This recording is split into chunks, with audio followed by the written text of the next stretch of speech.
பூமணம் கொண்டவள் பாழ்மணம் கண்டாள் பொங்கிடும் தாய்மையில் சேயுடன் நின்றாள்.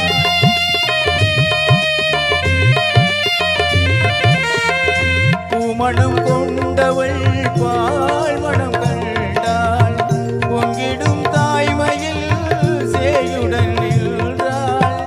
மாமனை பாரடி கண்மணி என்றாள் மருமகள் கண்கள் தன்னில் மாமன் தெய்வம் கண்டாள். மலர்களை போல் தங்கை உறங்குகிறாள் அண்ணன் வாழ வைப்பான் என்று அமைதி கொண்டாள்.